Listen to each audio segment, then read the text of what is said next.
Before we get started today, I want you to do something for me. I want you to pick up your phone, go to Instagram, Facebook, TikTok, wherever you spend the most time scrolling. And I want you just to scroll for about 30 seconds. And I want you to really pay attention to what you see. I'll wait. Okay.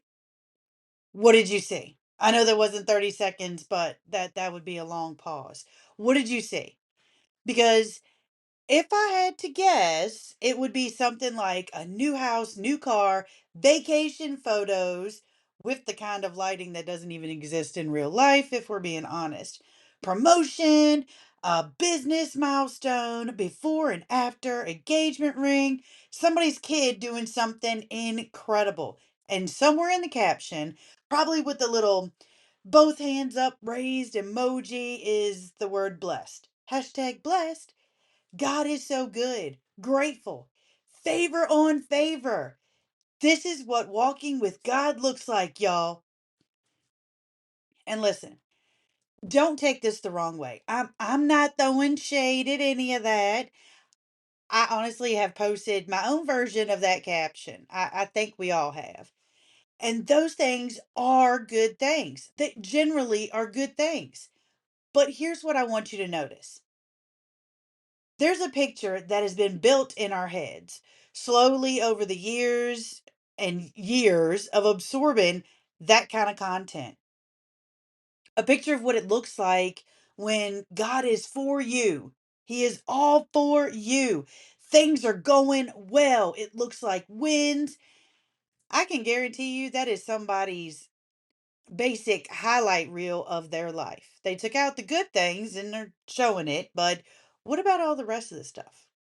And most of us, without even realizing it, have started reading our circumstances kind of as a report card on our relationship with God, if that makes sense.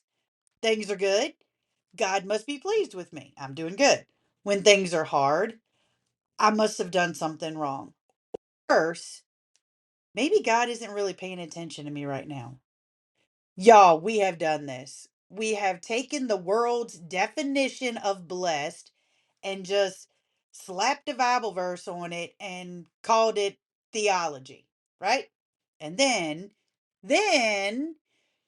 you open up chapter 5 of Matthew, and Jesus, about to preach the most important sermon ever delivered in the history of the world, opens his mouth.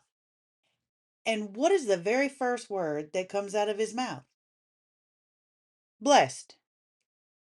And you think, okay, yeah, here we go. He's going to tell us what exactly blessed looks like. He's going to confirm what we already know. This is going to be great. Ready? And then he says, blessed are the poor in spirit. Blessed are those who mourn. Blessed are the meek. Blessed are those who are persecuted. Blessed are you when people insult you, evil against you. Hold up. That is not the picture of blessed that I had in my head. Y'all, none of those things showed up in any of those posts, reels, anything of a version of blessed. Not one of them. Jesus looked out at a crowd of struggling, grieving, overlooked, worn out people, and he literally looked right at them and said, "You are the blessed ones." And everything we thought we knew just got thrown out the window, flipped upside down. That's what we're talking about today, y'all. The upside down kingdom. And I promise you, by the time we're done, your whole understanding of what God's favor actually looks like is going to look a little different. So stay with me. This is going to be so good. Y'all, welcome back to Unscripted Conversations. I'm Ashley, and oh my goodness, we are doing this. We are actually doing this. I told you last week, I am so excited about this one. The Sermon on the Mount series is here. I cannot even tell you how long this one has been living in my head and weighing on my heart, just waiting to come out. If you're brand new here, hey, welcome. I'm so glad you found us. You picked a great episode to start with. And if you've been hanging out with us for a while, welcome back. I missed you. Let's get to it. Okay, so I have to tell you something. I've been in studying in Matthew 5, 6, and 7 for weeks, like weeks. And every single time I sit down with this text, y'all, I find something else.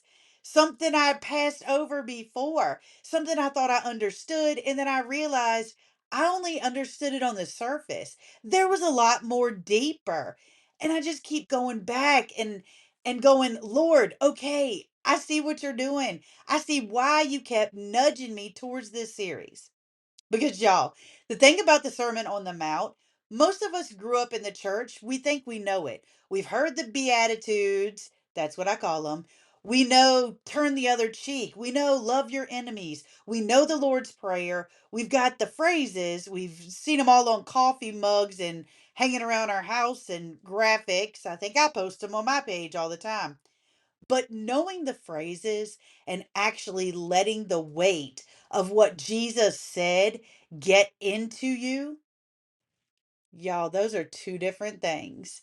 And I think there is so much in these three chapters that we have never even actually understood completely. I mean, we've read it, we've collected it. We've, like we talked about last time, we've collected all this knowledge. We just haven't lived it. And that's exactly what this series is about. Living the kingdom way is what I'm calling it. Not just knowing what the kingdom looks like, actually living it out in our lives every day, in your real life. Just a regular Tuesday, you know what I mean? The hard seasons, the ordinary ones, and the ones that look like, that's not what I meant to do. So, we are back with season 3, episode 21, and we are starting right in the beginning of Matthew 5. And we're going to kick off verses 1 through 12 today, the Beatitudes. And our big question for today, the thing I want us to keep focusing on, is this: why does Jesus's way look absolutely nothing like the world's way? Because I think the answer to that question is going to change some things for us. So let's pray and then let's jump into it with both feet. Lord, thank you for today. Thank you for every person who pressed play, wherever they are, whatever they're doing, whatever kind of week they've had. You know all of it, every single bit of it. And I just thank you that you are here in this conversation. God, I ask that you would show up in a way that's real and specific and even personal for each person listening. So let this be less about my words and more about your voice. And for anyone who needs to hear something today, not just in their head, but in that deep place where things actually change, would you make it land right there so clearly that they can't miss it? Let this passage get into those places that need it most. Lord, help us to see what you actually said, not just what we've assumed, not just what we've been told, but what you have actually said. Because I think there is so much in these 8 verses that we have skimmed over in the past. And I don't want to just skim it today, Lord. Open our eyes, open our ears, open our hearts. We trust you with this in Jesus' mighty name. Amen. Okay, whoops, my microphone wasn't even on, so hopefully I didn't just blow out your eardrums and you can hear me a little bit better now. I'm sorry, technical difficulties. So before we get into the Beatitudes themselves, I want to back up just a little bit and talk about who was actually in that crowd, because I really think it matters like a lot. Y'all, these were not people sitting in church with a bulletin in their hand. They were outside on a hillside and living under the Romans' thumb, basically. And in plain terms, that means oppressed. No power, no voice. There were Roman soldiers just walking through their towns like they owned everything, because technically they did. Taxes were so heavy, people were barely surviving, and there was nothing that they could do about it. And on top of all that, Y'all, these are God's people. They know the promises. They've heard the stories about what God did in Egypt, and they have been waiting like 400 years of waiting for God to show up like he did. 400 years since he'd spoken through a prophet. Y'all, 400 years?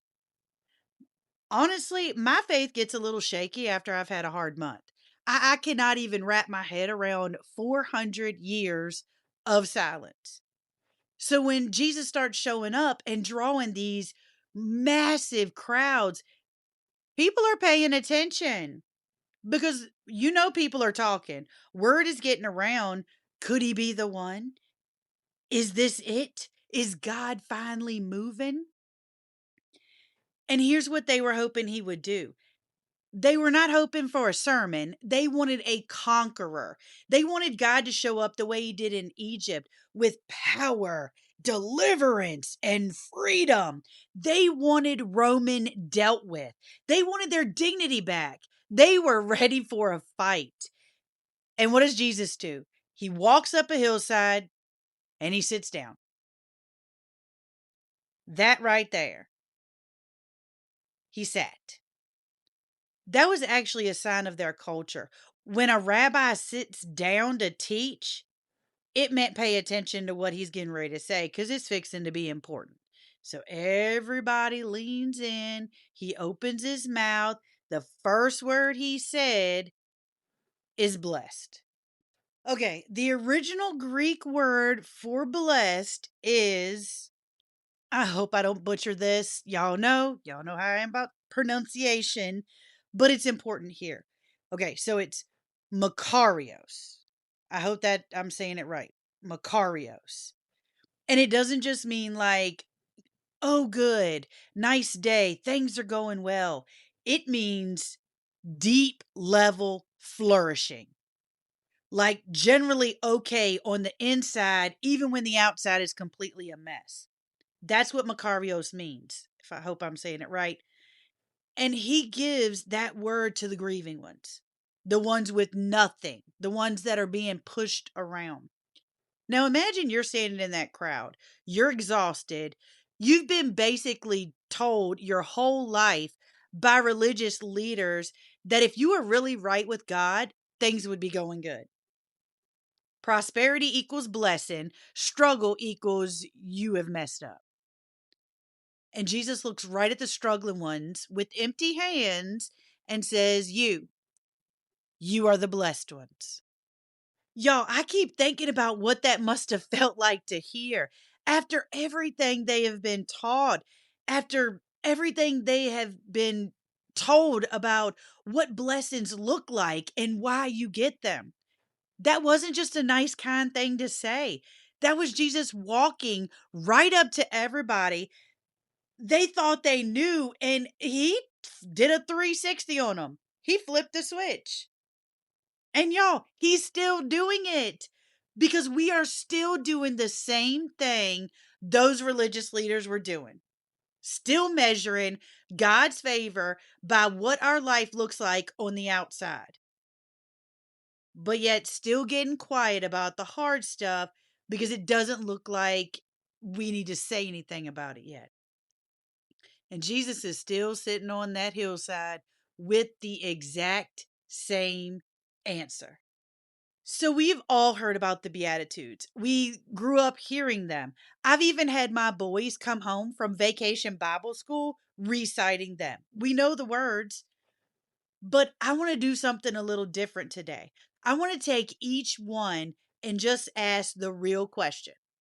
What does this actually mean right now in 2026 in the world we are actually living in? Because I think we put it up against real life and it hits a little bit different. So let's go through each of them one at a time. Real honest talk right here. God blesses those who are poor and realize their need for him. So the NLT, it says poor and realize their need for him.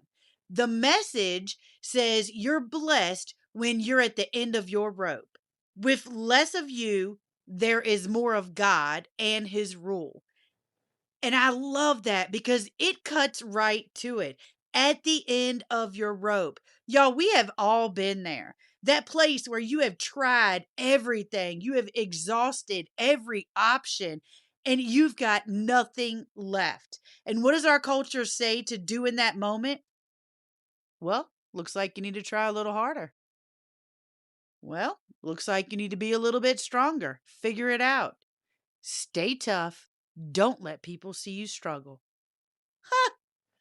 No, that is not what Jesus says. Jesus says that right there, that empty place, that is actually where God shows up. Because when there is less of you running the show, there is more room for God. The blessing is not despite the empty. The blessing is in the empty.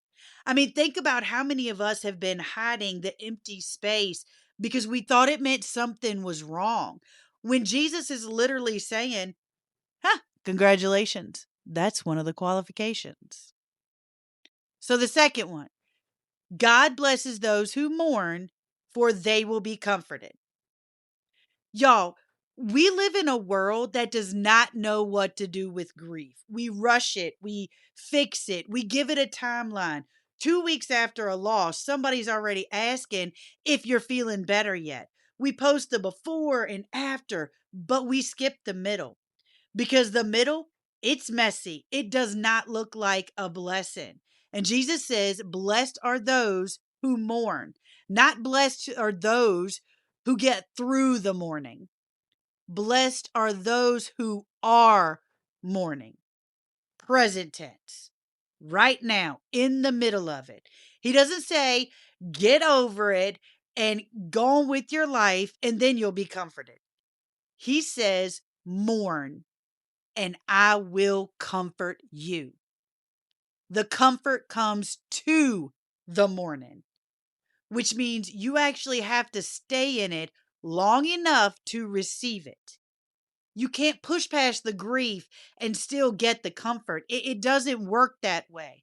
And I think a lot of us have been trying to rush past the mourning because we think being okay faster means we have more faith. And Jesus is saying, no, stay in it for a bit. Bring it to me. I will come to you right there. Number 3, God blesses those who are humble, for they will inherit the earth. Or the way the Message puts it, you're blessed when you're content with just who you are. No more, no less. Oh my goodness, does that fly in the face of everything we are being told right now? We live in a world that's constantly telling us to be more, do more, build your personal brand, grow your platform, make yourself bigger, be seen, take up space, advocate for yourself. And there is nothing wrong with ambition, but there is something that happens when we are so busy trying to be bigger that we lose the ability to just be who we're supposed to be. Right here and now, without the title, without the platform or the following or the achievement. Meekness. And I want to be really clear about this one because we have gotten this word completely wrong. Meekness is not weakness. It is not being a doormat for somebody to walk all over top of you. The original word actually described a powerful horse that had been trained. Strength that is under control.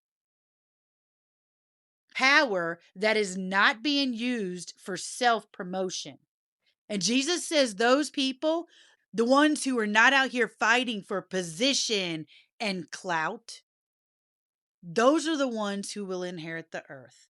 Not the loud ones, not the most visible ones, the ones who trusted God with the outcome instead of trying to manufacture it themselves. Number 4, God blesses those who hunger and thirst for justice, for they will be satisfied. Hunger and thirst. Those are not passive words. Those are urgent words. That is your body telling you, not optional, I need this right now. And we live in a world right now where injustice is everywhere and it is impossible to ignore. And I think a lot of us have one of two responses. We either get so overwhelmed by all of it that we go numb and just disconnect, or we get so angry it consumes us. And Jesus is saying, hey, there's a third option. You can hunger for it. You can feel the weight of it deeply and genuinely and let it drive you towards God instead of away from Him. Because the promise is not that you'll fix it all yourself. The promise is that you will be satisfied. God will make it right. And your hunger for injustice puts you in the right posture to be a part of what He's doing. Number 5, God blesses those who are merciful, for they will be shown mercy. Okay. This one is simple to say, but it's very hard to live. Mercy means you had every right to make someone pay, but you chose not to. You walked away instead. And we live in a time where that is generally countercultural, if you would say. We live in a time of receipts and call outs and public accountability and not letting anybody off the hook. If someone messes up or if someone does something wrong, where's the first place that people go? I'm not saying everybody, but a big percentage. The first place they're going to do is go to Facebook or Instagram and they're going to blast it out. They're going to put it all out there. And some of that accountability is actually right and good and necessary, but not like that. And I'm not saying we let everything slide, but mercy, real mercy, is a choice you make when you had every right to do otherwise. And Jesus says the people who make that choice, they will be shown mercy. That is not a coincidence. That is a pattern. What you extend tends to come back around. And I just want to ask, is there somewhere in your life right now where you are holding on to something you could let go of? Not because the other person deserves it, but because you've been shown mercy you didn't deserve either. Number 6, God blesses those who are poor in heart, for they will see God. Pure in heart, not perfect behavior, not a perfect track record, pure in heart. That's about what's underneath. What's your driving force behind your actions? You can do all the right things for the wrong reasons, and your heart can still be a hot mess. And yet, you can be imperfect and stumbling and still have a heart that is generally pointed towards God. And that's what He's looking at. Not the performance, not what you did or what you did for them, the heart behind it. And the promise attached to this one is one of my favorites. They will see God. Not just know about Him or have information about Him. They will actually see Him in their life, in the world around them. There is something about a heart that is generally turned towards God that starts to notice Him everywhere. In the every ordinary stuff, the hard stuff, the places you never expected Him to show up. And you can't manufacture that. You can't perform your way into it. It comes from your insides. It comes from your heart. Number 7. I hope that's right. I don't have these numbered. God blesses those who work for peace, for they will be called children of God. Peacemakers, not peacekeepers. And the difference really matters a lot. A peacekeeper just wants everybody to calm down and stop fighting. They avoid conflict at all costs. They smooth things over. They keep the surface quiet when everything underneath them is still broken. The first thing I think of is Switzerland. Everybody always says Switzerland is like the peacekeeper. It's like they never get into anything, and I think that's true. All right, y'all. So a peacemaker actually goes into the mess and works to restore something between two people, between a person and God. It costs something. It's uncomfortable. You have to be willing to step into a conflict instead of away from it. And Jesus says those people, the ones that are willing to do that hard, uncomfortable work, they get called children of God because that's exactly what God does. He doesn't keep peace with us from a distance. He steps right into the mess. He comes all the way down into it, stands right next to us, holds our hand. He's got our back. He is walking through the fire with us. And Jesus is saying, the people who do that, they look like their father. Number 8. God blesses those who are persecuted for doing right, for the kingdom of heaven is theirs. And God blesses you when people mock you and persecute you and lie about you and say all sorts of evil things against you because you are my follower. Wow, this one.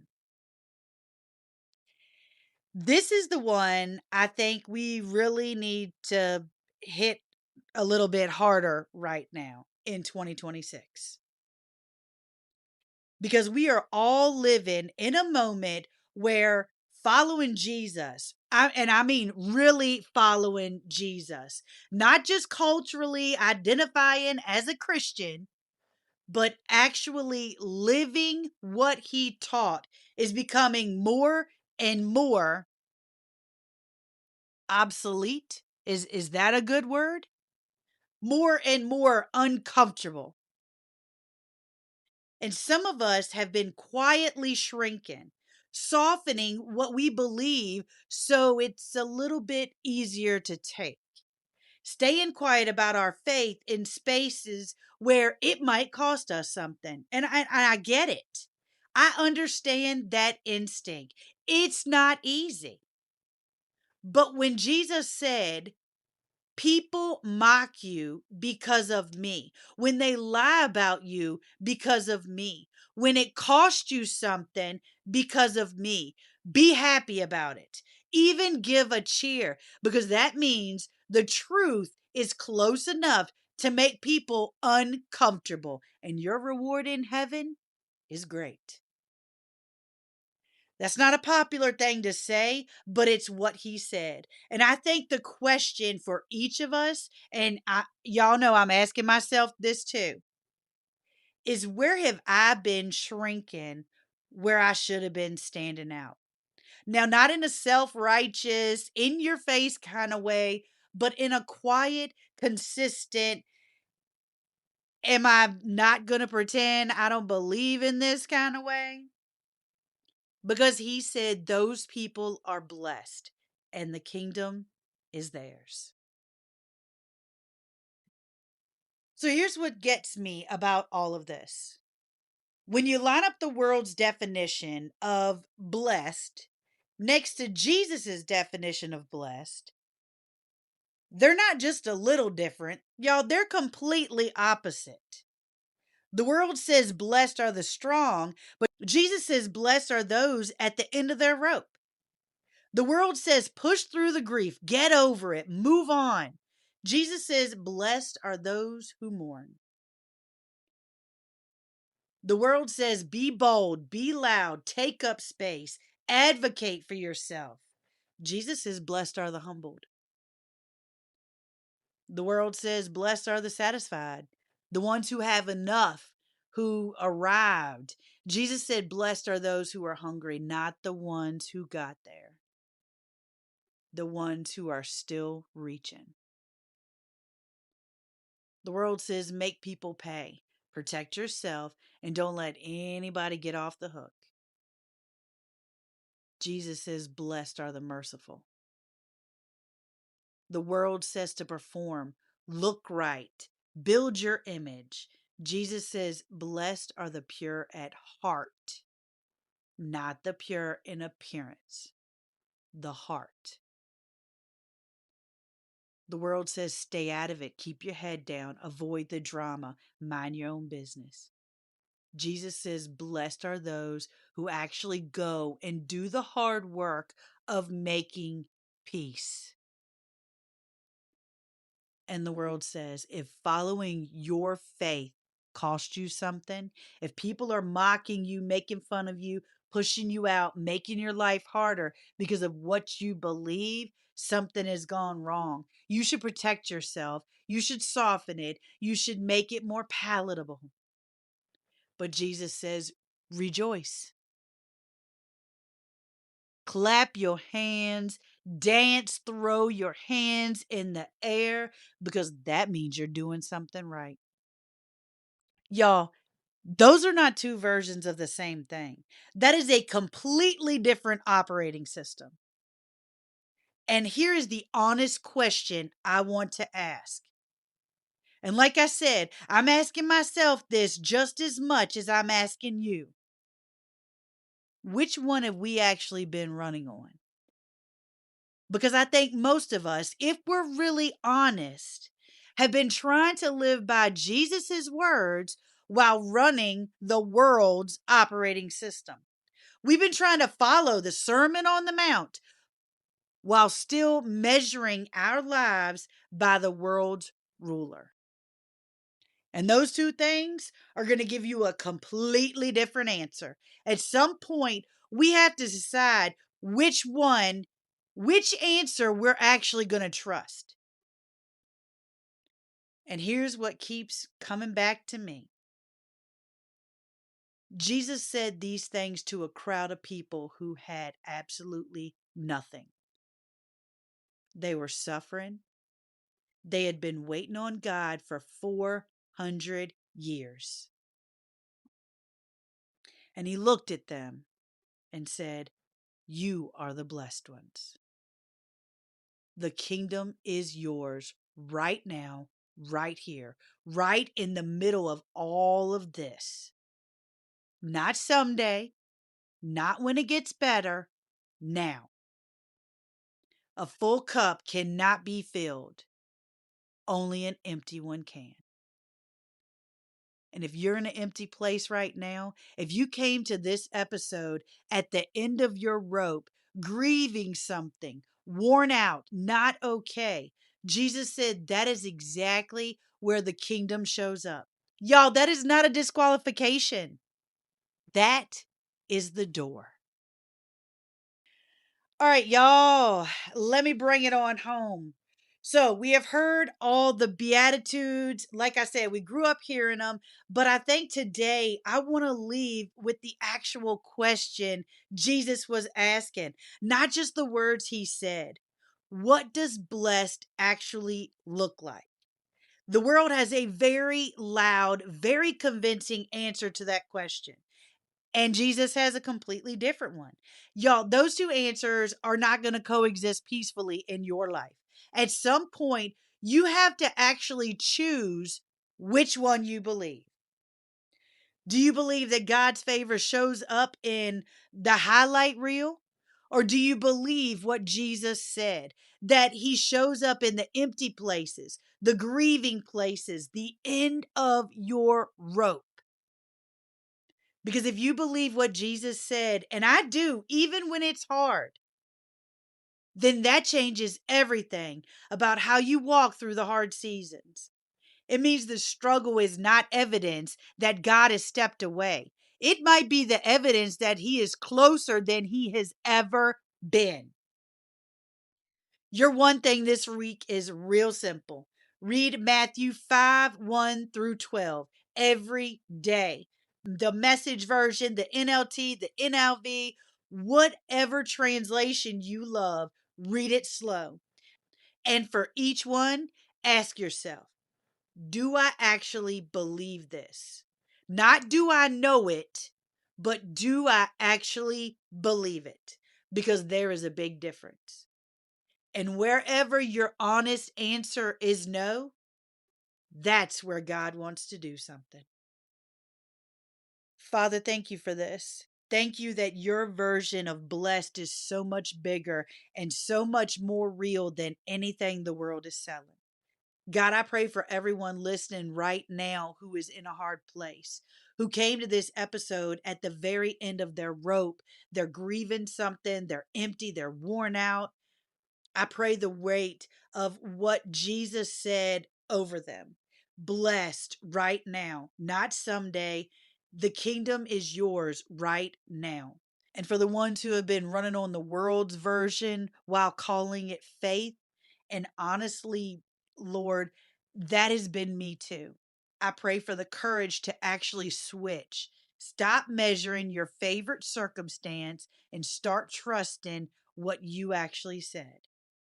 And for the ones who have been shrinking, stay quiet about their faith because it might cost them something or someone.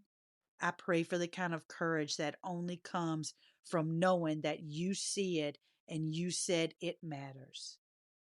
We love you. We trust you. Teach us to live like we actually believe what you said. In Jesus' mighty name, amen. All right, y'all, that's a wrap on episode 21, and I love it so much. And I love y'all so much for spending this time with me today. I told y'all I'd get excited about this. Next week, we are staying right here in the Beatitudes, but we're going to go a little bit deeper into the first four: the end of your rope, the mourning, the humble, and the hungry. Episode 22 is called Blessed Doesn't Look Like You Think It Does. And I have so much to say about that. You know. Make sure you're subscribed to wherever you're listening to, and so that it the little notification pops up and shows. And listen, if today got you, or if something landed on your heart, or if you felt yourself going, yes, I needed that, will you share it? Text it to somebody, drop it in your group chat, put it on your stories. Y'all, it takes 10 seconds and it gets this into the hands of somebody who might need it a lot. And that's the whole reason why we do this. A review, wherever you listen, would also make my whole week. Just throwing that out there. Just throwing that out there. Hey, if this episode really meant something to you and you want to support me and support the show, I have free printables over at simplyblesseddesigns.com just for you. And if you really want to go above and beyond, you can buy me a coffee. Literally, you can do that over at ko-fi.com. So it's ko-fi.com/simplyblesseddesigns. It means more than you ever know, and it keeps us going. It supports the podcast. But make sure you find me at simplyblessed.com for everything between the episodes, the blog posts, the show notes. Everything is right there. So remember, you are loved, you are seen, and you are blessed. Even right now, even in the middle of whatever you're going through. Don't forget it, and I'll talk to y'all next week. Thanks, y'all.